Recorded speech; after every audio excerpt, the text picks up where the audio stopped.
talking about things that Jesus said that we don't want to forget, the things we want to echo in our everyday lives. It's fun to hear about or watch other people's failures, but it's not so funny when we are the ones failing. While failures are embarrassing or painful in the moment, we can usually look back at them and laugh. Sometimes we fail in more serious ways, and when we look back at them, we wonder if anyone, including God, still loves us. You know, messing up is a part of being an imperfect human in an imperfect world. I know this from experience. I mess up all the time. Even though we are gonna make mistakes, and mistakes are a part of life, they can make us feel like failures or disappointments to others and even God. It's easy to feel like God doesn't want to be close to us after we fail. When we feel guilty because our mistakes, we might believe that what we've done makes others and God not love us or accept us, but we couldn't be further from the truth. Guilt from failure creates distance between God and us, and we can feel like there's nothing that we can do to fix it, but in reality, we can come just as we are. Peter was one of Jesus's 12 disciples, and he had a pretty big fail that can teach us about Jesus' love. See, after Jesus died and rose from the dead, the disciples went back to work. For many of them, including Peter, that meant fishing. One day, Peter and some of the disciples were fishing when a guy from the shore shouted that they should fish on the other side of their boat.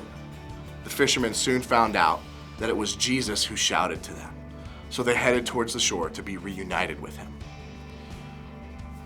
The Bible says, "Now come and have some breakfast," Jesus said. None of the disciples dared to ask him, "Who are you?" They knew it was the Lord. Then Jesus served them bread and the fish. This was the third time Jesus had appeared to his disciples since he had been raised from the dead. After breakfast, Jesus asked Simon Peter, "Simon, son of John, do you love me more than these?" When Jesus was on trial before this encounter on the shore, Peter was asked if he knew and believed who Jesus was. Instead of telling the truth, on 3 separate occasions, 3 different times, Peter denied that he knew Jesus out of fear that the crowd would turn against him. When Jesus asked Peter if he loved him, Peter responded, "Yes, Lord." Peter replied, "You know I love you." "Then feed my sheep," Jesus told him. Jesus repeated the question, "Simon, son of John, do you love me?" "Yes," Peter said. "You know I love you." "Then take care of my sheep." A third time, he asked, "Simon, son of John, do you love me?" Peter was hurt that Jesus would ask this question a third time. He said, "Lord, you know everything. You know that I love you." Jesus said, "Then feed my sheep."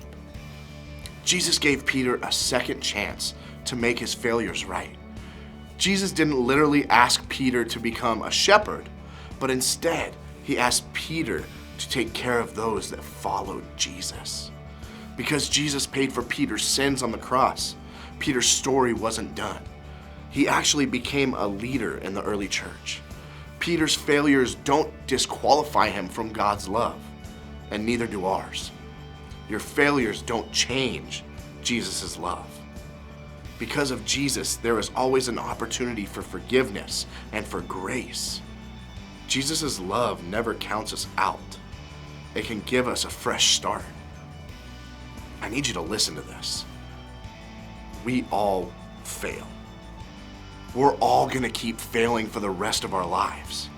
But the next time you start to believe your mistakes make you a failure or that you've gone too far for God's love, I want you to remember Peter.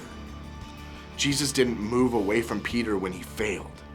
Instead, Jesus moved toward him. And the cool thing is that Jesus will do the same for us. Instead of giving up when you make a mistake, choose to lean into Jesus. Choose to spend time with him instead of moving away from him. Whatever that step looks like for you, you need to take it. And I need you to remember, Your failures don't change Jesus' love. Imagine what might happen if you really believed that was true.